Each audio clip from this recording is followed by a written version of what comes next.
It's time for the Car Doctor on AM 950 WROL. Got a car question? Call us at 617-770-3030. That's 617-770-3030. Now, here's the Car Doctor, John Paul, on AM 950 WROL, the spirit of Boston.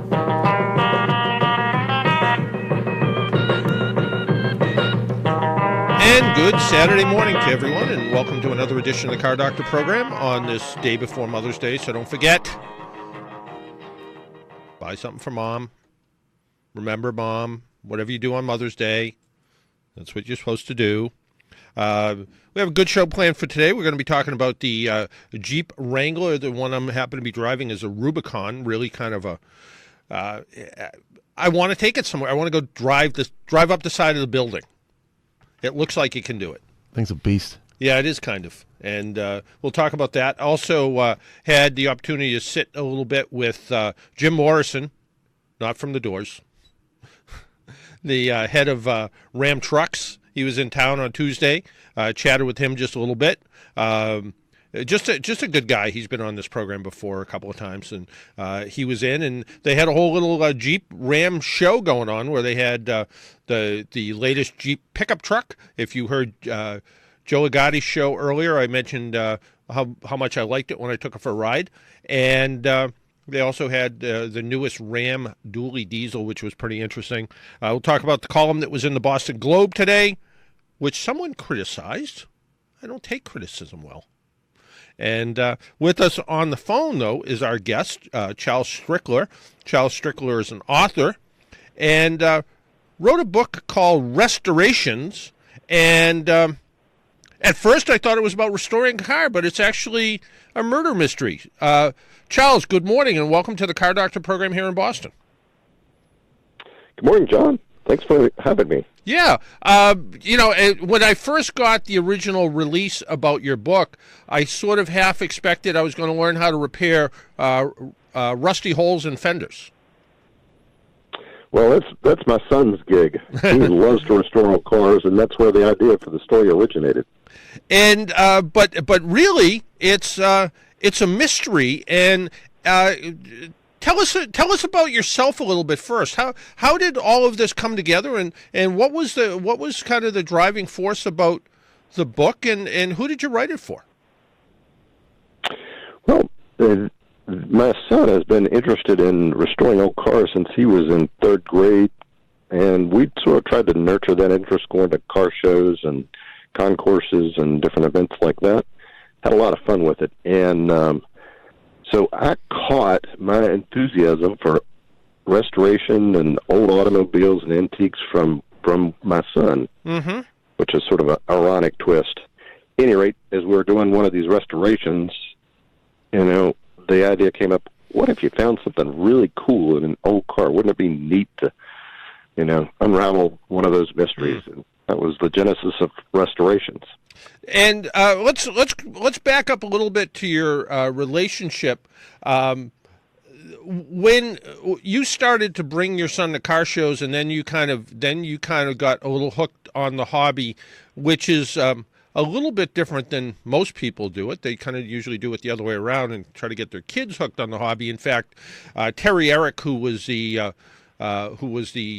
publisher of Hemmings Motor News, always used to have a take your kid to a car show day, and he, when he was alive, really kind of, it was a one-man band about trying to really keep the old car hobby strong.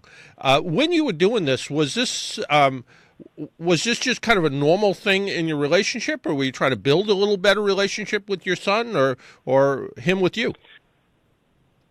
We were just trying to nurture his interest. He had such a strong automotive interest, and every kid's a little bit different, and his passion early on was for cars, and so any way we could figure out to try and sort of nurture that interest, and his enthusiasm for it, is so contagious that it just sort of pulled me into it, which has been fun. And so it's been great. And so while it's not it's the I guess atypical version of becoming a car enthusiast. It's my particular story. Yeah, and so we kind of have the basis of, you're sitting there, and whether it's I guess an old car, an old house, and all of a sudden whether you take a fender off or take a seat off or something, and you find something, or whether you're in an old house and you take a wall down and you see a mysterious cloth bag buried in a wall, which I think everybody's hoping they'll find that, and usually it's someone's lunch that's buried in there. But as you were putting this together, were you looking to try to appeal to an automotive audience, a mystery writers audience, murder mysteries, crime drama people? What was your audience, or what were you hoping for? Actually, two different audiences. One is a car enthusiast, and it's really neat when you go to a car show. Everybody's got sort of a interesting story about their vehicle, and I find those of great interest, and so I love talking with people about their stories about their cars, and where they came from, or the history of it, or what's unique about their vintage automobile. And so it was fun to, as we were writing this story, to incorporate a bunch of history. And discovered a unique automobile, the Stutz, that was the fastest production car in 1927. I thought, that'd be perfect for a bank robber of that era. And so it just sort of grew from the idea of finding something to, how you solve that mystery around it. I've always sort of enjoyed mysteries and love sharing stories with other people, so... Yeah, I had a guy on the show back some time ago, and he also does a radio show and has a YouTube channel. And Joe Pepitone, his show is Every Car Has a Story, and it sounds exactly like this. And it's and the car you picked, the 1928 Stutz Blackhawk Boattail Roadster, is a fantastic car.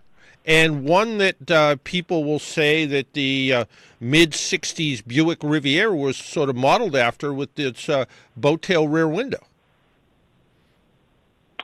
It's neat how sort of old styles come around again. Yeah. I mean, I think that's another neat aspect of the automotive industry, the cycles that it runs through, and the artistic elements that are picked up from different eras. Now, is this your first book? Yes, it is. I'm a third of the way through the second one in the series. This particular series with these characters is a 3-part series. Well, tell us a little about the characters in the book. I know, and I just got the book yesterday, and we're going to be giving one away today. But there was Miles West is one of the characters. Tell us a little bit about Miles and what was going on in his life, without spoiling the story, of course. Right. Miles West is somebody that's sort of a broken man, and the story of Restorations is the story of restorations on multiple levels. Stories of restorations of a man, of the machine itself, of a family fortune, and so as these things tried to weave these things together, the main character, you see him at the point that he's sort of been broken in life and trying to get things back together, and part of the way that it comes back together is his intersection with the old Stutz and the mystery that's behind it. He gets pulled in to that in an antique automobile auction, and there's a lady by the name of Bramley Fairchild there who's the auctioneer, and she's really strong into research, and so they become partners, if you will, in the effort to solve the mystery.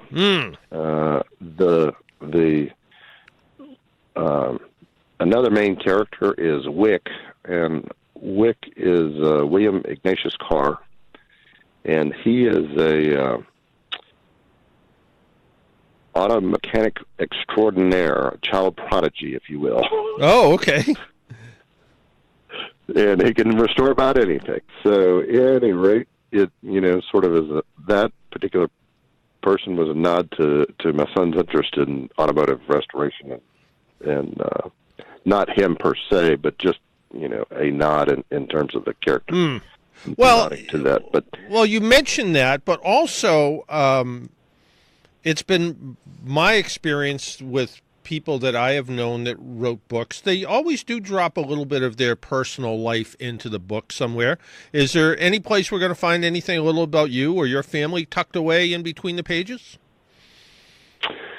They say to write what you know about. So, yes, there'll be a few tidbits in there, sort of interspersed within, but I tried to make it a story that everybody can relate to.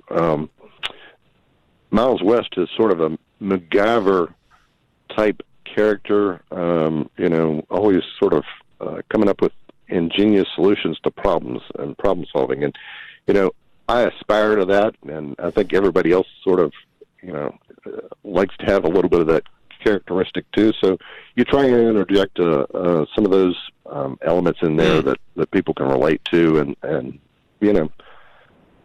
aspire to, I guess. Yeah. Yeah, and the treasure isn't just a bag of cash in the car. There's a mystery that goes with the treasure too, right? Correct. There's a coded journal in the car, and so you sort of have to see what happens as they discover how that coded journal got there, and then decoding or figuring out how to decode and solve the solution behind what that leads to, which is another interesting treasure in and of itself. Yeah, this is based in history, so there's a lot of facts that are pulled into the story as well. Yeah, it's again, some of the people that I have talked to who have written books, they are always pretty careful to try to be good with the facts that people can actually go back and fact check. Here in the Boston area, there is a TV reporter, Hank Philippi Ryan, who also writes mysteries. And I know one day she called me up and said, well, there's going to be a car broken down by the side of the road, and the hood's going to be up, and it has to be this, and it has to be that. What's a good car for that? So I know people do look at those kind of things, and it's as you put the book together, you do have to keep that going. And as I was flipping through the pages yesterday, I will say you're very good at putting sort of a kind of vivid depiction of what you're reading. And again, I wasn't really reading the book, I was just flipping through it, but some of the pages I stopped at, it was pretty easy to visualize based on your words what was going on at that particular time. Well, thank you. I tried to do that carefully for each of the time periods in the book and each of the locations. Yeah, one thing because I didn't read the book, but what's the time frame that the book was set in, and where did it go to? I mean, it's not a weekend adventure. Well, in terms of the time itself, it starts in 1930, and you're in the bank robber era, if you will, and then we jump forward. That's where Lefty was involved? Today. That's where Lefty was involved. Yep. And then it springs forward to present time. And then the whole story sort of evolves or takes place in the matter of 4 days. Yep. Yeah, the majority of the story takes place in 4 days. No, without being able to sit down with the book, I wasn't sure if it took place in current times or a decade ago. Just trying to get a little bit of a feel for it. But certainly it did. Looking at it was something that really intrigued me. And as we're talking, I just started to look online at some of the reviews, and some of the reviews Absolutely thrilling, action-packed read right off the bat. You get a bank robbery, a high-speed car chase, and bullets flying. So some real interesting comments. And Restorations was one of the most fun, action-packed books I've read in a long time. I don't always gravitate towards high-action novels, but this one was a winner, according to Stephanie Webb. So you've gotten some really good reviews on the book. I'm really excited about that. It seems to be resonating with people, and that's fun, as an author to see it resonate. Yeah, I can really imagine, and again, sort of the idea that this book was really kind of born out of a love affair with cars. And it continues in the next series with more vintage automobiles coming down the road. So yeah. It's a lot of fun. Yeah. And if people want to get the book, where can they get it? Oh, you can find it at any of your favorite bookstores, whether it's Amazon or a local independent bookstore or Barnes & Noble, just wherever you buy your books, buy them online. And you can buy it in hardcover, paperback, and I assume digital, right? Correct, all three forms. Yeah. So for people that like to, display a book on a shelf or take a book to the beach, and this with beach season coming up here in the New England area in not too long a time, it looks like a great beach read too. Quite a few friends have said that they're looking forward to enjoying it on the beach or at the river on weekend getaways. There you go. It looks like a fun book, and it looks like the idea of having mystery and cars and bank robberies and high-speed chases and everything else, and a Stutz on top of all of that. So you get a really interesting. It's not just a mysterious treasure in a car. It's a car that's a treasure on its own. Well, I think that's half of the fun of it, hopefully. Yeah, no. Hey, Charles, thanks for taking a little time into your Saturday morning and joining us up here in Boston. And I know my wife is looking forward to reading the book, and I'm sure one of our listeners will be happy to get it as well. Well, thank you, John. I really appreciate the invitation. All right. You guys have a great day up there. You too. Take care. Bye-bye now. That was Charles Strickler. He is the author of Restorations. It's a mystery. It's an old car book. It's a new car book. It's a combination of all kinds of things. Where is he from? Do we know? No, because when he said river, I'm like, he's got to be from the south somewhere. Somewhere. So I would guess. I didn't do that much research. But why don't we take a break, pay some bills, do some of that. Oh, and wait. In professional radio, they don't do this, but But nothing's more important than keeping your family safe when you're out on the road, but truth is you can't always be there if your car's in trouble. Even if you could, would you have time, tools, expertise to deal with the situation? That's where AAA comes in. Look, I've been at AAA for almost 35 years now. I know the value of AAA. Every time I turn around, we have a product that is new and interesting. I was just talking the other day with Ted Lyons, one of my coworkers. We have a new product that is a lot of people will buy fancy cars, and I'm looking at, and not necessarily fancy, I'm looking at a Jeep Cherokee out the window, and it has pretty wheels and tires on it. Well, we actually have wheel, tire, paintless dent removal, and a key insurance policy you can buy for 5 years. You can get, you can also get it on a used car, it doesn't matter, and you can put them all together, and it's, compared to what the dealers get for this product, it's really, I was looking at somebody had it priced out as a for on a used car. They wanted the wheel, tire insurance and the key insurance on a 2006 Infiniti. So a car that's however old that is, 10, 13. 14 years old, 15 years old, and something like that. However old it is, and $600 for 5 years worth of coverage, wheels, tire, and key insurance. Paintless dent removal. You can't get paintless dent removal on a car that old, but you can get it on one that's 3 or 4 years old.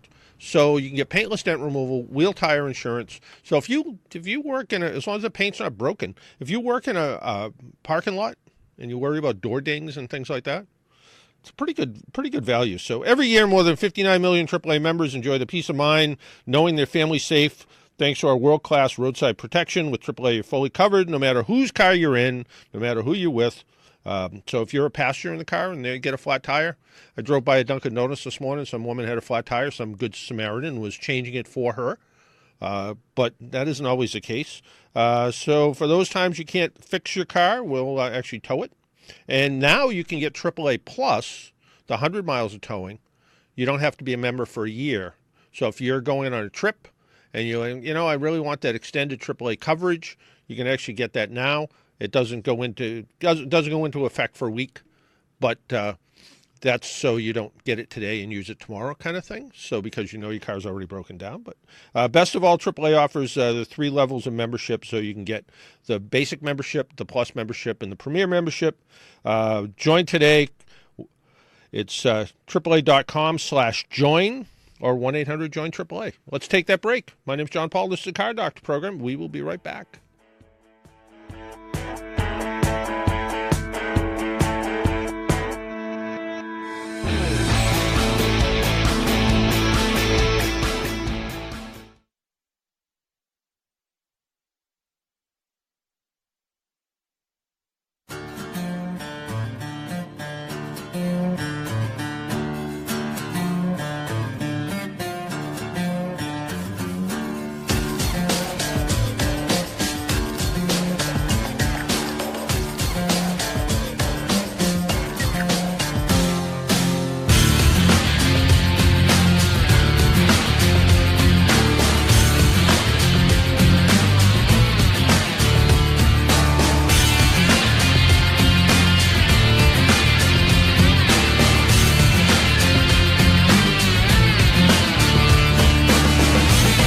And welcome back to the Car Doctor program on AM 950 WROL, the Spirit of Boston, 100.3 FM if you're in the Boston metro area, or online, WROLradio.com. You can always find the app and listen to it there as well. Before I let Dennis get caught up with the phones here, got a comment from somebody who read a column somewhere. I'm not quite sure what they actually meant. They were somebody asked me about ceramic paint coating. So sort of the new thing, and it was sort of interesting that I guess when you get an email from somebody at 2:31 a.m. you kind of know what you're going to get. And I don't even know where he read it, because it's not in the Globe. Maybe it's in Boston.com. I didn't look. And it said, it was just a comment was ceramic coating. This is it? Thanks for nothing. And the question was, the question I think was, somebody asked me about ceramic paint coating. I said, I admit I was skeptical about ceramic coating, but after seeing the end result, I'm impressed. The key issue to a good result with ceramic coating is preparation of the paint surface. The biggest problem with ceramic coating is that any imperfections will be sealed into the paint. And someone wasn't happy with your answer. I guess so. I don't know why. 617-770-3030, 617-770-3030. Let's talk to Robert in Tingsboro. Robert? Good morning, John. How are you? Good. How are you? Not too bad. I'm calling about, basically it's a neighbor. It's got an F-150. It's a... And he has loud exhaust on it, and he starts it up at 5 in the morning? Oh, no, it's fine. Oh, all right. I have him, too. Mine are louder than his. But he's using a lot of gas. So it went into limp mode. There's no question of where the gas was going. But there was no light illuminated, steady or flashing. And he brings it to some mechanic he knows. I don't know if he's ASE or not. Yep. But he told him he had the wrong plugs in. And I'm thinking, that doesn't make any sense. And I mean, maybe it could if something else goes wrong. But there's no lights, like there's no check engine light, and he's definitely using a lot of fuel.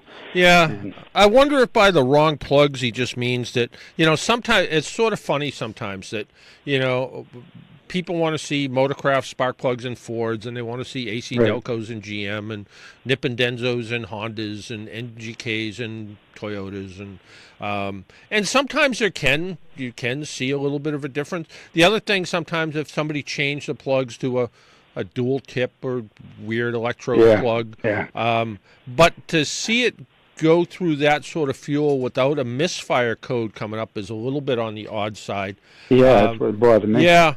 I mean, it was skipping. Yeah, it wasn't skipping? It was. Yeah, it was running rough. Oh, okay. Well, yeah, it's odd that it didn't. It's odd that it didn't pick that up. Once they put the new plugs in it, how'd it run afterwards? Oh, he hasn't got it back yet. Oh, he hasn't got it back yet. He's had it for a week, and I don't know. He's not ASE certified. I don't know if he works out of his home or what, but it just seems to me that the light should have illuminated. Yeah, just a little bit. You would have thought so, because it doesn't. It doesn't take much of a skip to turn a light on. No. So I'm wondering if there's an additional problem with maybe the computer in the car, or how old a truck is it, do you think? It's an 05. It's got about 160,000. Yeah. I wonder if the computer's got a bad ground in it or something, and the computer's not doing its job anymore either. So I guess what I'd start with is get it so it's running smooth again. So put plugs in it, check the wires, make sure they're all okay, do all that sort of work. And then clear the computer, and then plug into the computer and see what's going on, see if you have values coming up.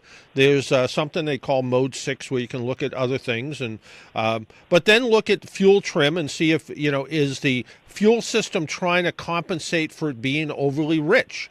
Now, if there's a purge valve system, and is old enough to have that, and if it's sucking sucking fuel fumes into the intake manifold, it's going to make it run rich, but maybe not rich enough to turn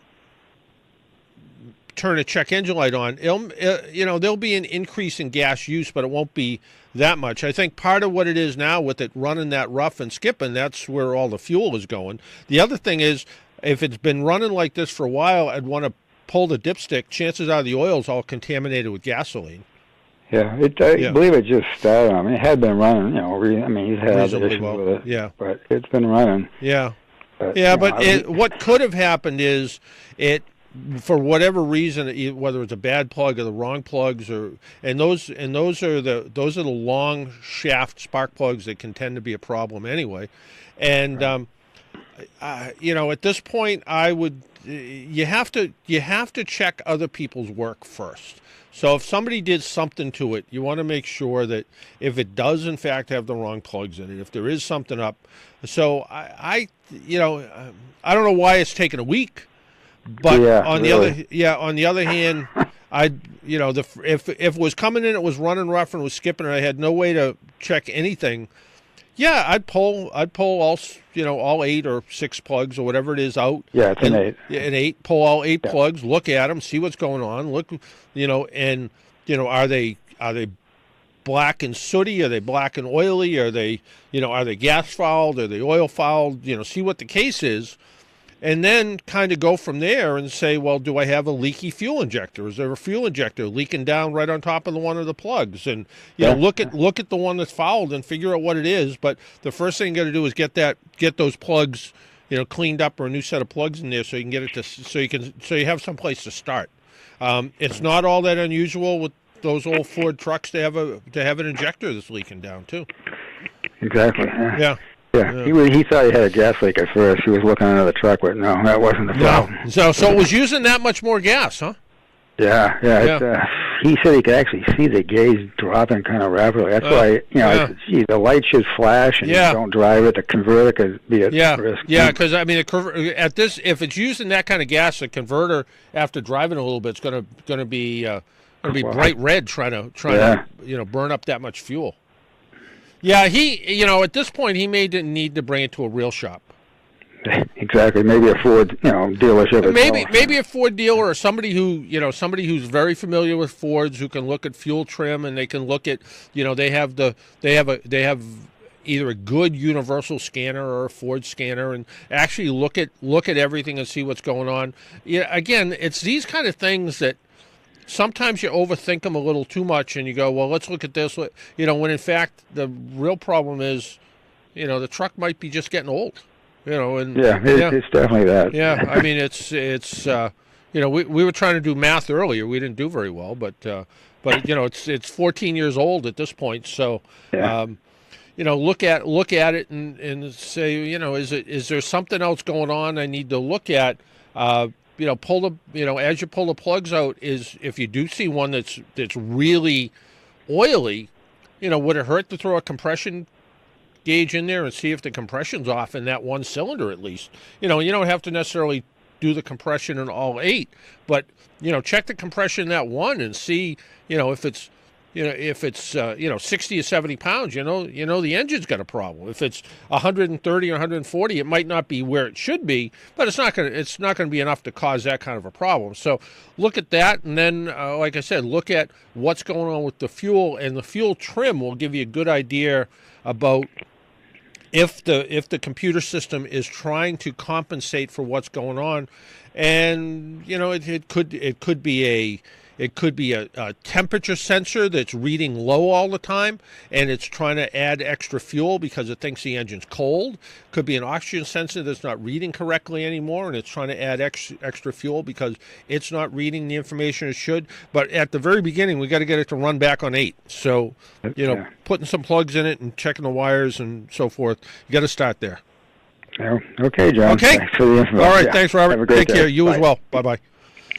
Over to line 2, let's talk to Rick. And if you want to join us, 617-770-3030. Good morning, Rick. Hey there. Hey there. Well, I had a couple things, and I decided on this one for today. All right. Motorcycle, motorcycles are a great gift to buy for mom. Motorcycles are a great gift to buy for mom? Oh, no. All right. And you buy from moms would probably be a good idea. At least to go look at them. Oh, okay. Buy from moms. Okay. Yeah. There's going to be quite a few charity rides coming up in the next month or so, and that are, the summer coming on. And that's generally on Saturdays and Sundays. And some of them, they do have police escorts. Some of them, they don't. So just, if you see a whole bunch of motorcycles coming down the road and that are crossing the intersection, give them a break in that. These guys are out there having a good time riding, but also raising money for veterans, kids, homeless shelters, a variety of different reasons in that. Oh, yeah. Courteous. Yeah, and besides, you get sort of in the middle of all of that, and I've seen that happen before. This was years ago. I was down at Nantasket Beach, and there was a charity ride that left from the beach, and then I don't know where it was going, but they were trying to be somewhat respectful of the traffic down along the beach area, but somebody just pulled in the middle of them. And it's like pulling in the middle of a funeral procession. You just don't be in such a hurry. And it was probably a couple hundred motorcycles. The other thing coming up, I know down the Cape, down near where I am, when I get to go down the Cape, they have the Blessing of the Bikes, which is also a big event, and it has a lot of bikes there. So a lot going on there too. Yeah, and. So yeah, like I say, sometimes they do have police escorts and that, like a big veteran rides up here in Boston, generally has police escorts and that, but not always. Sometimes, the police, don't, or they're too busy or whatever, and they can't. And these are guys that are, for the most part, enjoying riding and trying to raise money for charities. Yeah, no, you're right, and I always, to me, it always makes sense to, give whether it's a single motorcycle or a whole group of them, give them plenty of room. Motorcycles stop differently than cars, and people sometimes forget. And people tailgate motorcycles, and there's no reason for that. Just give everybody enough room. Yeah, I don't like tailgating in my car, and I hate it on a motorcycle. Yeah, exactly. Give everybody enough. Give everybody enough room. January is a good month to tell somebody that's tailgating you to back off, because I figured you're crazy enough that they don't want to deal with you. There you go. So, all right. So the word for the day is if you see a charity motorcycle ride, or you see a group of motorcyclists, and like you said, 95% of the time they're behaving responsibly. Yeah, there's always some nitwits out there that, like the group that went through one of the tunnels in Boston that were on motorcycles that most of them weren't even registered, and some of them were quads. And, there's always going to be some knuckleheads out there, but if they're motorcyclists like you, and they're out doing the right thing, and they're out there to try to raise some money for a charity, let them do their thing, and give them a break, right? Yeah, there's always knuckleheads, whether they're on 2 wheels, 4 wheels, or 18. That's right. I agree with you. Yep. Okay. All right. Okay, you take care of yourself, Rick. Bye-bye. 617-770-3030, 617-770-3030. Let's talk to Paul in Braintree. Good morning, Paul. Well, good morning, John Paul. Good morning. First, a public thank you for your help on the Easy Pass. Let me turn the radio. A nice ending. Talked to a very nice person at Easy Pass. And yeah. I got to tell you, you got me all paranoid now, because I went to Utica, New York the other day, and I took my Easy Pass out of one car and put it in another car, and then I'm thinking, did I register the plate with the Easy Pass? Is it going to work? And in where I was in New York, you actually had to they actually still had toll booths, so you actually had to slow down and go through the toll booth. And afterwards I'm saying, I'm just going to get a bill for $1,000, and somebody's going to think it's a tractor trailer or something. I don't know. I'll give you a name. Some fellow at AAA could probably help you. Yeah. In my case, I have a 5-number plate that's been the same forever. And apparently there's something called apportioned, I think that's the right term, plates. Yeah. They're for commercials and trucks. Yeah, trucks. And it's the same number as this plate. Yeah, I got to tell you, I never thought that was the case. I thought, for the longest time, I always thought that it was if you had a plate that was 1, 2, 3, and it was on a commercial plate, you couldn't get a commercial plate that was 1, 2, 3, because I foolishly thought that if they're trying to identify a car by a plate, being able to see if it was commercial or transit or whatever the case. In fact, way back when there was a home improvement show on this channel, one of the guys who did the show, Greg Webb, on his pickup truck, he had license plate number 1, but it was a commercial plate, and it was. And I walked by and I went, well, license plate 1. And he said, he says to me, I don't. There's not too much that actually gets me all excited. He said, but I really wanted a very low number plate, and then I realized that no one got commercial plate 1, so it turned out it was available, I guess, and he made a point to try to find it. So, but I always thought, for the longest time, that the plate you would see, and I guess that's the case with, like, you could have that same 5-number plate, and it could be on a Red Sox plate, or it could be on a piping plover plate. I don't know if we have those, but yeah. Like the fellow took the number off the system. I hope this doesn't cause more problems. If I go out of state, I've got to go back and put it on, because the thing that surprised me, and I almost didn't call about this, but the thing that surprised me is that the transponder is kind of secondary to the whole system. Right. Because in the New York case, this apportioned vehicle, whatever, truck or whatever, didn't have a transponder, so it read the plate. Right. Yeah, why on earth, and this is where I don't understand it, why on earth the transponder doesn't just work without a plate at all? But you're right, it's and in theory, it should always read the transponder, and then when the transponder signal doesn't work, it reads the plate. But in fact, in reality, it's the plate gets read, and then the transponder tells it not to bill the plate, but comes off the transponder account, which may or may not have worked when I went to Utica. So we'll find out. And the two other incidents were on the dealership cars that they couldn't explain that one. Right. Interesting guest on that you had on about restoration. A little self-promotion here. I'm trying to get a literary agent for a book that I've written, and it's a coming of age, and it starts the day Kennedy was killed. So you know exactly what time it is, and cars play a really important peg as to dating their the setting. There's a 63 Buick Riviera in it. It's kind of undiagnosed as to a date, but a Ford Country Squire, and the main character talks about going to the old Futurama that used to be at the Commonwealth Armory. Oh, all right. Where the main character saw Elvis Presley's '56 Cadillac that was on display there, and the seats the seats of the Cadillac were lined with pearls, real pearls on the edging of the seats. Was that pink? Yeah, I think so. Yeah. I think it was. That's true to life.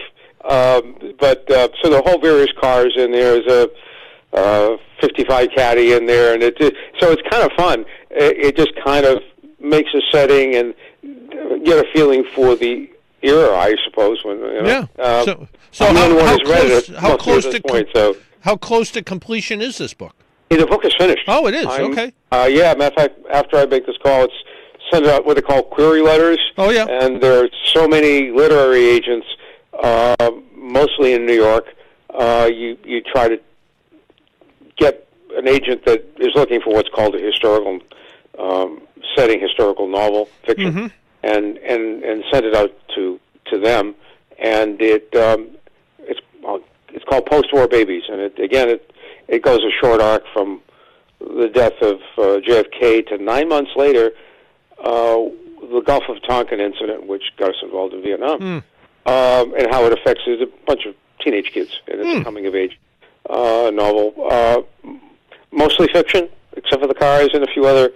I'm sure if people read this, they'll identify some people. There you go. But again, cars play a really important section in it, and I'm glad I'm not alone that someone used cars as a vehicle to, no pun intended, to make it an interesting read. But again, first, thanks for all the help on Easy Pass, and I hope you'll get a $1,000 ticket from. Yeah, me too. State of New York. Yeah. All right. So when the book is actually in print, let's talk about it some more. Thank you very much. All right. I certainly hope so. All right. Okay. Take care, Paul. Bye bye. Bye bye. 617-770-3030, 617-770-3030. Dennis just showed me a picture of a guy in a Cadillac with the cruise control set, standing on the seat with his body out the sunroof. What state? Florida. Not like the rest of us. To steal from someone else. Yeah, but that is that was that other thing where you got out of your car and you danced next to your car. And the roof surfing one apparently has been done in other places too. Oh, absolutely, especially now with the stay in your lane and. Yep, there is. Oh boy. Yeah. No, there is the little town that I sometimes am in. Sometimes in Florida. Englewood, there is a local YouTube celebrity who has a Tesla, and he's always doing all his video in the Tesla. Never has his hands on the steering wheel, ever. And the Tesla manual will tell you need to keep your hands on the steering wheel. But that's sort of his. That's why he's in his early 20s, and he's a multimillionaire from YouTube. You need to get your kid to figure out how to do that. He's trying. All right. Okay. All right. Start with unboxing videos and move up from there. Let's talk to Mike and Hingham. Michael. Hello, how you doing? Good, how are you? Very good, Car Doc. Just a quick one, comment on your ceramic. I put it on about a year ago on my car, and very, very pleased with it. It just, after a rain, it's like a brand new shine. It's always shiny. And I think in the long run, when you get 3 or 4 years down the road, that'll be the test to it. But thus far, I mean, it's just been great. Yeah, I got a. I guess now there's these sort of ceramic-ish hybrid products out, and I got a bottle of something the other day in the mail, and I haven't washed my car enough to try it yet, but it's sort of a spray-on, rinse-off with water, and it's supposed to put some sort of coating on the car, not as solid as what you have done with yours, but sort of a little of the same chemical structure. So I'm waiting to see what this stuff is like. So but yeah, it's all, what I tried to answer in the question was, it is really all in the preparation. You do have to, and like anything, whether you paint a piece of furniture, a house, or this kind of coating to your car, you have to make sure that the surface is completely free of any problems, because if not, you're gonna seal any issues under the stuff. So you have to make sure it's done right. Yeah, I think the 60 that I talked to the guy, can I give him a plug? Oh, sure. Yep. Yeah, Cochran up on Route 18. Oh, they well know. Yep. Yeah, they're good guys. Good guys, yeah. They did it, but they told me that 60% of the work is preparation. Oh, yeah. Yeah, because you have preparation. Yeah, you have to buff it, you clay bar it, you go over it, and in fact, I talked to somebody else who did it, and they said in some cars that have a little bit of age on them, they'll actually even wet sand the car a little bit, then buff it, and then make sure that the finish is perfect before it gets sealed in. So yeah, it's so far it looks like a solid way to do it, and as good as some of these clear films that people put on cars today, which some of them are really, really good. I kind of like the idea of a product that you put on rather than a film that you put on and then have to peel off, or it gets discolored or whatever the case is. But you're right, it'll be interesting to see in 4 or 5 years whether it still holds up, and then more importantly, did it change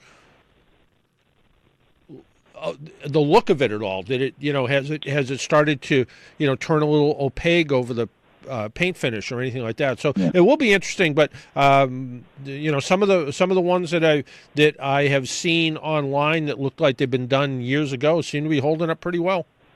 Yeah, well, I'll keep you tuned what's happening. All right. I bring it back to them, but every quarter, and they look at it, and they do anything they need to do. Yep. But I'll keep you advised. But thanks a lot. All right. Take care of yourself. Bye-bye. All right, let's go to Charlie in Medford. Charlie, good morning. Good morning. How are you? Good. Very good. Quick question. I have just bought my 8th Biscayne sedan. It's a California car. Okay. And I was going to say they haven't made a Biscayne in a while. Yeah, well, it's the 8th one. I've got them from 62, 3, 4, 5, 6. But the question was, he had a transmission that he wants to sell. It's a T10, and he says that this is the one that came with the car from the factory. He wants to sell it separately. Do you recommend something better, like a Stone Crusher or yeah, I don't think a T10 came in that from the factory. Yeah, I don't think so. I would be surprised. I think a T10 is in there. I was wondering if I should. Yeah, if that was the case, I know, kind of back in that day, the popular one was, like you said, the M22 Stone Crusher. That was the one that, if you didn't want anything that solid, the M21 was kind of the way you went. Yeah. Yeah. Close ratio or fire ratio. There was 2 ratios in that. Yeah, I again, depending on what you're going to do with it, depends what the what's in the rear end kind of makes a difference. I mean, at the end of the day, it's all going to be top gear, and it's going to be the gears in the rear end. What are you going to do with the car? It's just go to the cruise nights. Go to cruise nights in it. Yeah. So it's not like you're putting 456s in it or 511s in it, right? No, I think this one's got like 370s or 336s in there now. Yeah, I'd probably just a close ratio transmission. 721. Yeah. I mean, for for something that if as long as you're not going to, go on street outlaws with the car, No, that's not me. Yeah. I'm 74 years old. Yeah. I don't need to. Well, it's funny you say that. I was talking to a guy from Wisconsin one day, and he's got the same disease you do. He's got Bel Airs and Biscaynes and Impalas from 60 to 68. And he used to be a contractor, and he still has a little bit of a contracting business, but mostly what he has is a big barn to put his Chevys in. No, that's what I got. Yeah. Well, you're not from Wisconsin. You're not from Wisconsin, so other than that, you're different. But yeah, and although he did say to me what makes his a little bit unique, he says 2/3 of them are convertibles. Yeah. No, that's too fancy for me. Too fancy for you? Yeah. Well, you said Biscayne, so you kind of went with you kind of like the base models, huh? The base model. One of them has a 66 as the Corvette L88. Oh yeah. Motor in it, and that was just to put in a Corvette. Somebody put it in this one, and this one has it now, and. But that has a high ratio rear end, and that's 55, 65 miles an hour, and everybody's going by you. I want to push you. Yeah, that's where a lot of folks have gone to overdrive transmissions, so they can actually, which helps a little bit, but you don't want to wear it out going out in the highway with it, so. No, I don't even go on the highway. I brought it up through Medford up to the Chicopee Ludlow area. Oh, yeah. And I went to Route 20 on a Sunday. Yep. So I wouldn't get pushed up the... Yep. Well, on July 14th, you can go over to the Bay State Antique Auto Club Auto Show over in over in Dedham, so that's not too far for you to drive. So. Oh, I go to that every year. Do you? There you go. Yep. There you go. A friend of mine used to collect the $3, $4, $5 at the gate. Oh, okay. Yeah, and he's passed away from Watertown. Oh, all right. Okay. All right. Yeah. That's always a good show, and John Diamond always invites me and always tells me he'll keep a parking space out front for me, but it never fails. I'm on vacation that week and I never show up. So. Oh yeah. I actually have been 3 or 4 times, and it's always a good show. It's a good friendly show, and I always tell people if they're interested in getting into the old car hobby, there's no better way than to go to a car show and start to talk to people. I've made a lot of mistakes in my life, but some of the mistakes I've made are I buy a car because I think it'd be kind of fun to own, and then I learn the mistakes on the way. It's a whole lot easier when you talk to somebody and say to them, what do you think about, whether it's a 62 to 64, we'll pick on your car, a Bel Air or something like that, and you find out, if they've been around here, make sure you check the rear frame rails because they'll be all rotted out and somebody might have fixed them, and things like that you may not know until you actually get the car, and then then it's too late. Yeah, I know. I looked at a 65 Bel Air for a guy. No, it was a 63. Really nice car, and the frame was all undercoated, and I thought that, it looked real pretty. Well, it was all undercoated because somebody bonded over the rust, sanded it down, and then sprayed it with undercoating, and I'm like, this looks a little too smooth. It didn't look like a high-end, one of those TV restorations, but there was something up about it, and I took a magnet to it, and the magnet wouldn't stick to half the frame on the car.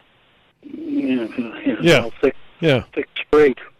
Now, do you ever go to the Gillette on a Thursday? I have been a couple times because it's sort of on the way home from work, and there are so many cars, my head spins down there. is 1,800. Oh yeah, it's amazing down there. Yeah, that is another good show. And they split that show up with they have it at the dog track one Thursday and over at Gillette on the other Thursday, I think, right? But the Gillette one is going to pop. The Gillette one is I talk to people that drive up from Connecticut to go to that show. I'm 60 miles away. Yeah, I'll go. Yeah, no, it's I every once in a while I run into the guy who owns Factory 5, the guy who does all the Cobra kits and all that stuff. He's at that show a lot. So Dave Smith. So but no, it's always a good show, and one of these Thursdays I got to get myself up there. I got a 64 Bel Air. I upgraded one. And it's got a 502 crate motor. Okay. All right. And the guy that sold it to me gave me a picture of the front wheel off the ground as a drag strip when he had it. Wow. Yeah, but I never. You don't drive it. You don't drive it that way. No. That's not me. I just can't. Yeah. And then they got a 63 Biscayne, which is the plain old 6-cylinder, 3 on the tree. Oh yeah. Yeah. I use that car more than any of the others. Oh yeah. No. There's it's funny. There's I know a guy. He's got 3 or 4 real interesting Mustangs. He's got a couple of English cars, but he also has a 65, I think, El Camino, and it's just a plain V8 automatic transmission car. It's the car he drives almost all the time because he can take it to Home Depot. He can go get stuff with it. He can, and it's a beautiful, beautiful car. But it's the car that's the easiest one to drive. It's not, it's easy to get in and out of. It's easy to park. It's easy to do stuff with, and it's and it even has factory air in it. So on a hot day, he can drive it and enjoy it. So always good to talk to people with old cars and the old car hobby. And you never know. Might see it at one of these shows. I had a 66 El Camino bought brand new from Porter Chevrolet. Okay. $2,500. Wow. 327, 4-speed Posse. But it was 327. It was 275 horse. It was only a single exhaust, and that's the way it came from the factory. Yeah. You couldn't get anything any better. You couldn't even get a 396 in it that year. Well, I'm looking for a spare car. So if you got anything around $1,000, you give me a call, okay? $1,000. Yeah. I got a car right now, a Grand National also, and when it gets under like 1,000 RPM, it doesn't want to go move up a hill. It just sputters, and I don't know if it's a vacuum leak or the Grand Nationals, because they had the little V6 engine in them with the turbochargers. I mean, they were pretty hot cars in their day. But yeah, there was a lot of plumbing in those cars. So you have to make sure that all the vacuum hoses are connected where they should, and make sure that the wastegate for the turbo isn't stuck open, which some of those did too. So they could get a little funny when the RPMs get low. Guy, well, he's in Hyde Park right now, but Junior D'Amato, who's got the shop in Hyde Park and another one in Middleborough, he's going to be closing the Hyde Park shop in the next month or so, I think. But for a while, he had a dozen Grand Nationals that he was either in the process of rebuilding or something. So, if you're looking for a little bit of advice, he's always a good guy to go to with those cars. Now, when you call AAA, will they plug you into your extension? Oh yeah. You just ask for me. If I'm there. Yeah, but will they put you through because they say that's more or less a specialist? Oh no, just ask for me. Number. No, just ask for me. My extension is 2121. All you got to do is call AAA and punch in 2121, and if I'm there, I'll answer the phone. Okay. All right. Oh, good. All right. You take care of yourself now. Bye-bye. Thank you. 617-770-3030, 617-770-3030. Why don't we take another break, and when we come back, we'll play a little trivia. My name's John Paul. This is the Car Doctor program. Boy, did I sound like I live in Southie. Play a little trivia. We'll be right back.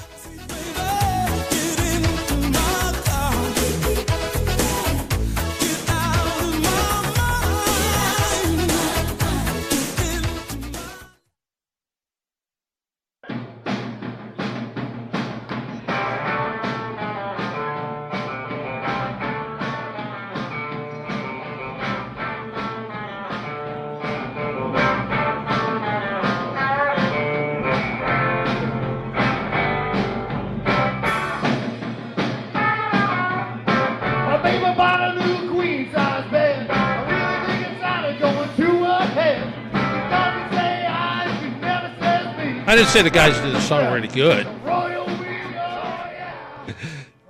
That doesn't sound too terrible. But these are the Sonomatics. And the Sonomatics is Craig Fitzgerald and a band of, I don't know, delinquents, adult delinquents. They're doing more than I'm doing. But they sort of like surf guitar and I don't know. The king of surf guitar just passed away. Just recently. passed away, yeah. And he's Dick Dale. Dick Dale from Quincy. Yeah, from Quincy. Yeah, Craig's actually a really good guy, and technically, I guess he's one of my bosses because he is the editor at Best Ride, and I submit a question to Best Ride periodically. So he has filled in on the rare occasion that I have not been here.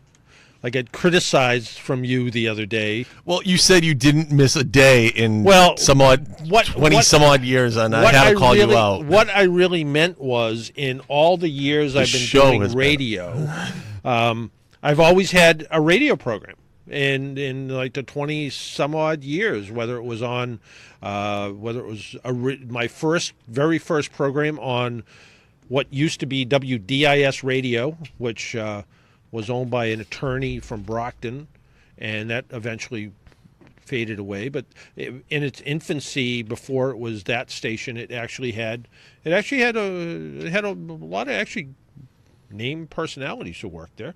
And then I went over to Talk America Radio Network with one of the owners of that station, and then I kind of look back, and most of these people have passed away, actually. But then WJDA and WESX, and when they were in Quincy and Salem, and now here at Salem Broadcasting, where they have me every Saturday. So it's been just about every Saturday, with the exception if I'm on a plane or out of the country, that I try to do the program. All right, let's talk to Bob, and then we'll play a little trivia. Good morning, Bob. Hi, John Paul. How you doing? Good. How are you? Good. You've helped me many times, John Paul, with my Mustang, with the vet. Of course, I'm working on my wife's Jeep right now. And I'm looking for a clevis bracket that's under the coil spring on the front right, either the front or left. Everybody wants to sell me the whole assembly. It's under the coil spring on the front driver's side. Mm-hmm. It connects the bottom of the coil spring to the lower control arm. Oh, so it's like just a bracket that holds a... Yeah, it's a bracket. You know what I'm talking about? Yeah. It just kind of keeps the spring from shifting around. Yeah. And everybody wants to sell me a $500 setup, and it's like, I just need the bracket. I cannot find who just sells this bracket. And I'm in the middle of changing out my the half shaft of the shaft on the driver's side. Yeah. And you got to take that stuff off. A tie rod end and the blah blah blah. So I'm changing that while I'm there. And I said, this thing's pretty beat up. I want to put a new one on, but I can't find one. And any ideas? And junkyards, no dice at a junkyard, huh? Yeah, I haven't tried them yet, but that's definitely a possibility. Yeah, I mean, you might find something the good thing that would be if you found something that was the whole front end was wrecked except for that, so you could just get that and not have to pay for more parts than you needed to get. But I think that's good. And what is this again? Remind me, year and so forth. It's an 03 Liberty. Yeah. It's a Jeep Liberty 03. Yeah. And I'm doing the front driver's side half shaft. Yeah. So the bracket is, of course, I got to disconnect the bracket at the bottom of the lower control arm. And while I'm in there, it's like, why don't I just replace it, put a new one on? But I can't find a new one. Yeah. The other thing is, and I don't know anything about this place other than I drive by it every once in a while. There is a place in Canton that I think it's called Just Jeeps. And and maybe they have a stockpile of stuff. Yeah, okay. Yeah. All right. Yeah, and again, I don't know anything about it other than it's on 138 in Canton. And 138 in Canton? Yeah. Okay. Yeah, and maybe, give them a call and see see what was that again? What was the name again, John Paul? Just Jeeps, JUST Jeeps, and and see what they may have something that or they can say to you, hey, this is where you need to go to get that because. Go ahead. I'm online and I'm looking and it's like, you're going to be kidding me! You're selling everything else, but you can't sell me a bracket. They want to sell me the whole. Well, they want to sell you. They want to sell you the lower control arm or something, right? Yeah. Well, actually, the coil spring and the whole all that top end. Yeah. And it's like, I don't need that. Yeah. Yeah. No, it's I would try. Short, like I said, short of going to a salvage yard and see if you can find something. But I mean it's. I guess a Clevis. I keep calling it a Chevy. It's a Clevis bracket. Yeah, but it's killing me. I can't find one. So like I said, that's because at first I was thinking it was the insulator that holds the spring in place, but it's not that. No. And you can take it off. You can disassemble it. It's a separate part all on its own. It's like nobody's got these. Well. Wow. Yeah. I would, like I said, I'd try them and see if they have something like that, or they can point you in the right direction, or figure it out from there. Okay. Okay. Paul, I want to run that by you. All right. Thanks for your help. All right. Take care. Bye-bye. Bye-bye. Well, I wasn't very helpful there. Yeah, you were kind of stumbling. Well, I wasn't quite sure. It's one of those things that, unfortunately, sometimes you have to buy a whole lot more than you want. And that's the unfortunate part, because I have seen that with some parts, things like throttle position sensor in some cars. You have to buy the entire throttle body. And it's like, why do I have to buy a throttle body when I can't do that? Because it's cheaper for the manufacturer to build the whole thing than just parts by parts and have them sit there and do nothing. Well, Larry Rubenstein sent me a Facebook message. And Larry Rubenstein says, if he means the lower spring perch, it's on Morris 4x4 Center. So if you're still listening, Morris4x4center.com. And they have a lower spring mount, and it's about $150. And Larry sent 4 pictures of what this thing looks like, which doesn't work out on radio, but I don't know if that, Larry, I'm not sure if that's it. I like your pictures though, good pictures, but I'm not sure that's it. But that's what I thought it was too. But and then there's a spring insulator that sits on top of that. So Larry, thanks for listening. Okay, time for trivia. We are going to give away a copy of the book Restrations, and in this Now I have two good questions. I don't know if they're both good. I'm going to go with this one. These two characters, and you have to give me the name of the movie. And these two characters were on a mission from God. And Dennis just went, oh, of course I know what that is. What was the name of the movie? And they were in kind of a cool old car. If you know the answer, give us a call at 617-770-3030. The 2019 Jeep Wrangler comes in several models, and it's both in a 2-door and a 4-door configuration with softened hardtop version. Wranglers offered in Sport Sierra and what we drove, the Rubicon trim level. The standard engine is a 3.6-liter V6 and can be paired to either a 6-speed manual or 8-speed automatic. An optional 2-liter turbo hybrid is paired with a 8-speed automatic transmission that saves fuel and offers instant torque on startup. And our test drive was in the Wrangler Rubicon Unlimited, which means I can go anywhere. Our Rubicon has a decidedly upscale look and feel. It does feel really luxurious inside. Pleasant interior controls have large buttons and knobs for easy use. You can actually bounce on down the road and actually find all the controls, which is kind of nice. So you don't have to. I've been in some cars lately that you have to touch a spot on the screen the size of, well, I'm dating myself, the size of a top of an eraser, little round thing. They used to put them on pencils.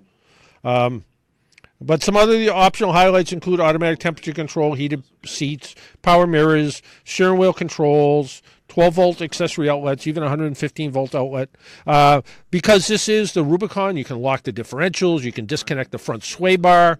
This thing can literally go over like a 35-degree grade on one side, no problems. You can take the roof off and all that. It even comes with a little ratchet wrench and torque bits to do that. The rear seating area in the 4-door model is fairly roomy for 2 adults, 3 in a pinch. The cargo area was not bad with 31 cubic feet of cargo behind the rear seat. For those drivers looking for a little more capability, yeah, the Rubicon can do it. The models have super heavy-duty axles, just fantastic. On the road, the Jeep shows a bit of its age. The handling is not bad, but certainly not as precise as some other SUVs. Cabin is quieter than older model Jeeps, but can get a little tiring after a full day of highway driving. The solid-feeling suspension is comfortable enough. Even over pothole-filled roads, there was once a time where a Jeep Wrangler may have not been a great choice for everyday vehicle, but this latest Wrangler is a vehicle you could drive daily. That being said, any less than stellar handling is an easy trade-off for how well the Wrangler handles winter conditions and the roads less traveled. Performance from the V6 is actually quite good, 60 miles an hour, 7.5 seconds. Downside of all this capability comes a trade-off in fuel economy.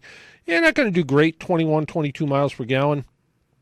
Bottom line, the Jeep Wrangler is truly a unique vehicle, one that is the spiritual successor with the original Willys.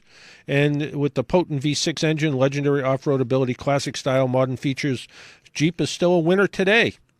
Base price, they're not giving them away. About $40,000 is where they start. Is the engine loud when you go? Like, does it go a little bit, but not obnoxious. Okay. Yeah, but I mean, there's an engine under the hood, so... Let's see. We'll go in order here, starting with Skippy. Skippy! Yes, sir. What do you think? The Blues Brothers. The Blues Brothers. You are absolutely correct. It was too easy. No, it was. Well, actually, I'm on a mission for God myself. So. Yeah. Okay. Well, good. As long as you're not doing it in the Bluesmobile, and which I believe as they got out of the car at one point, all the fenders fell off of it. So that's right. Yeah. All right, I'll tell you what. Stay right there, Dennis. We'll get your name and address down. We'll mail you out.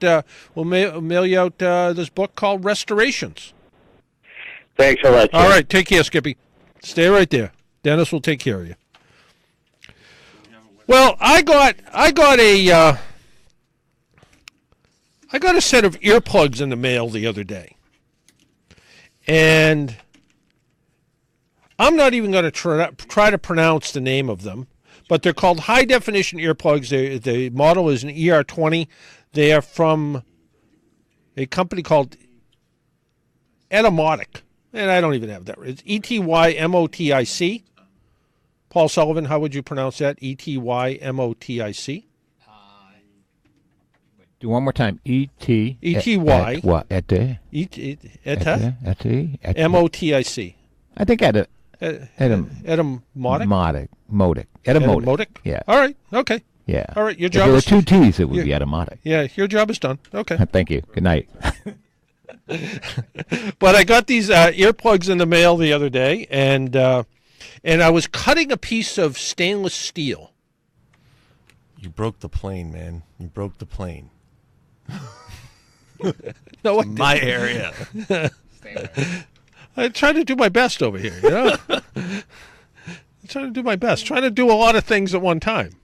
But I got these earplugs in the mail the other day, and I was cutting a piece of stainless steel. Long reason why, way too involved. But I was using a saw that actually it's a knock. It was an infomercial saw, kind of. There was a saw on an late night infomercial that had two little saw blades that turned in opposite directions. And in theory, you could cut through just about anything: steel, wood, fiberglass, and aluminum. And because I don't buy things from infomercials. And because you're you. Because I'm me, I bought like the Harbor Freight knockoff version. And it's interesting because it doesn't make, now cutting aluminum and stainless steel makes some sparks, but it was actually a piece of aluminum I was cutting, which is even a little harder to cut because you can't use an aluminum oxide like cutoff wheel because it will tend to grab all the aluminum, overheat, and it will cause some problems and sometimes explode, which is bad. Having something spin real fast and explode is not a good idea. I have actually seen people cut aluminum with actually a regular wood saw, which scares me, but I've seen people do it. But I use this little dual saw thing, and one blade spins in one direction and one blade spins in the other, and it doesn't make sparks, and it kind of nibbles away at the metal. And the biggest problem with this saw is that there's no guide on the bottom of it, so it's a little awkward to use. But it did cut right through the sheet of aluminum, and it was about 1/8 of an inch thick, so not thick, but not anything you can cut with a saber saw or anything that would probably not ruin the edge of it. So it cut through it, but it was loud. It made a lot of noise. And I remembered I had these earplugs that someone sent me, and they're really designed for, their thought was, it's an innovative, what's it say here? Etymotic Research is an innovator in hearing wellness solutions. They now sell these high-definition earplugs. High definition's a bit of a stretch. Ideal for motorsports, track racing enthusiasts. They're an alternative to the generic foam earplugs that muffle sound. These come with 3 interchangeable pair of ear tips for more fitting options. Foam ear tips can work in conjunction with advanced technology in the earplug itself. What's nice is you can hear pretty well, but it quiets down the other noise. There's a little small flexible tab that allows for easy removal. The first set of, apparently I have big ears, ear canals, because the first inserts were too skinny, and I thought I was going to lose them inside my ear. But they also have a little cable thing so you can hook them together so you don't lose them inside your ear. But once I changed to the other thing, they were better. And but still, it cut out the noise, because at first when I started to cut it, I stopped partway through and said, "This is working well." Huh? I couldn't hear anything. So anyway, it's called, we think, Etymotic. No, we know. Etymotic. We know. I just called them. Did you? Yeah, to get their voicemail to see how they answered. Etymotic. Etymotic. Etymotic. Oh. Yeah. There you go. There you go. They have a nice website. Using technology, letting technology do your job. I'm research based. You know that. As we all are. I was talking to someone yesterday, who said she goes to the library a lot. And I knew she wasn't around from here because then you'd be going to the library. But she goes to the library a lot. And she said, yes, the library. I do a lot of my research at the library. So, library's a good place because they have real books, but they also have usually pretty good internet accessibility, and the librarians are schooled in that. They are. Library science is amazing. And by the way, somebody who says temperature shouldn't complain about somebody saying library. Somebody I who heard says you earlier say temperature. Temperature. It's I don't. temperature. Temperature. 4 syllables, my man. Temperature. Yes, not temperature. All right. So don't be on people for saying library. Irregardless of that. Irregardless. Touche. That's all I got. I can't help it. I don't. You say what you want to say. I know what you mean. It doesn't really matter. It doesn't hurt my feelings what people say. Exactly. Because I work in Rhode Island, and apparently the Rhode Island people think I have some sort of an accent. Well, for them, because you don't say coffee. Yeah, I don't know what they're talking about. You don't know what a cabinet is. Yes, I do. You do. Coffee milkshake. But yeah. I thought it was that thing. Yeah, I know. Yeah, I tried that once. Yeah, I like coffee. Yeah, I like milkshakes. Yeah, coffee milkshake. Like that. No, they destroy both. Yes. Well, they also have. Hey, I'm way early. I'm taking these phones off. I'll get back to you in a few minutes. They also have hot wieners, by the way.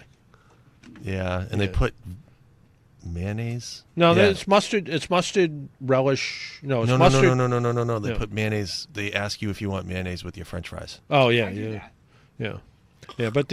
But the hot wiener, also known as the gagger. So when you go in the hot wiener shop, you say, "Could I get 3 gaggers all the way, please?" And then some guy by the name of Big Tony stacks up the hot dog rolls on his arm, and then throws the hot dogs in, ladles the mustard on top of it, and the onions and the special sauce. And then people have heartburn for weeks afterwards. But Mazda diesel is here at last, and I think I mentioned this last week. I saw an article about it then, too. The Skyactiv D crossover aimed at the premium buyer segment. Mazda is betting its long-anticipated diesel engine will help burnish its premium image in the U.S., but the first diesel model to arrive here, the CX-5 crossover, might be a tough sell. The Japanese automaker said at the New York Auto Show that the Skyactiv 2+2 motor, and I can't imagine they said motor, but because a motor is electric, an engine is powered by fuel. But like channels are for the television and the stations are for radio. Okay. Did you ever know that? I never thought channel. I never said, I tune to channel 950 AM. People do it all the time. No, I don't. I've never done that. Suggested retail price of the CX-5 diesel is $42,000, including shipping and an estimated 28 miles per gallon, city and highway combined. That doesn't sound great to me. I mean, I like the idea it's a diesel. It's a little different, but you're paying premium fuel. I was looking at diesel prices on the way here today because, well, I'm a fuel geek. I'm no Tom Closa from the Oil Price Information Service, but I am a bit of a fuel geek. And I was looking at diesel prices, and the cheapest diesel price I saw was $2.99. The most expensive I saw was $3.65. I think I filled up at $2.69 yesterday. It's hard to find that price right now, but yeah, diesel prices are always higher, and I don't know that 28 miles per gallon would really give you that offset in cost over what a CX-5 would cost. I mean, my Hyundai, which is not as powerful, not as premium, mine's pretty basic car. And I bought it that way on purpose because I wanted the utility, the all-wheel drive, and the warranty. But it was $20,000 cheaper than this. And it gets, on average, city highway, 25-ish. 21 if it's just around town. A little less if it's only around town. So 28 miles per gallon with the diesel? I think they're going to struggle a little bit trying to sell that one. I love Mazdas. I had my Mazda for a long time. I love Mazdas. In fact, I was talking to a guy at a bank the other day, and he said his 2 kids they're twins. They're graduating from high school. They turned down a scholarship to Brown, full scholarship to Brown, and they're going to Bowdoin. Okay. And school. Yeah, and but because they work so hard in high school, that he's buying them a car that they can split, I guess. So, but he said, "What do you think?" And he said, "I was thinking about a Jeep Patriot or Compass." And I'm like, "Nah." But I said, "Mazda CX-5." I said, "Isn't too plain. The girls might like it, and it's all-wheel drive, so it'd be good for them in bad weather." So he was taking it under advisement. Yeah, Libby's going to get it when we're done with our remodel. Okay. That's the car she has targeted. There you go. All right. You started to say something, I interrupted you. No, I was just saying that I love Mazda. I had my Mazda for 10-plus years. It was good until it wasn't. There you go. All right. If you're if you have a car show coming up like the Bay State Antique Auto Club does coming up July 14th, let us know about it. That's going to run from 7 to 2 on July 14th. Always a good show. I never go, but it's always a good show. I always promise I'm going to go. And look, it's Paul Sullivan sitting right there, and it's Irish Hit Parade coming up in just a couple of minutes, and it's Mother's Day weekend, and Irish music and Mother's Day. M is for the mother's songs That's I'm right. playing. O is for the others that I'm not. There you go. There you go. Yep. Great Irish mother's songs. Yeah, but whole playlist of them. You never have trouble with that. I don't, because it's kind of like my second favorite Saturday of the whole year. I like Christmas. It's a little bit better, where I get to play the Christmas. Not St. Patrick's Irish song. You know my feeling about St. Patrick. I know. That's why. Yes, I love St. Patrick. I don't like what they do to his day.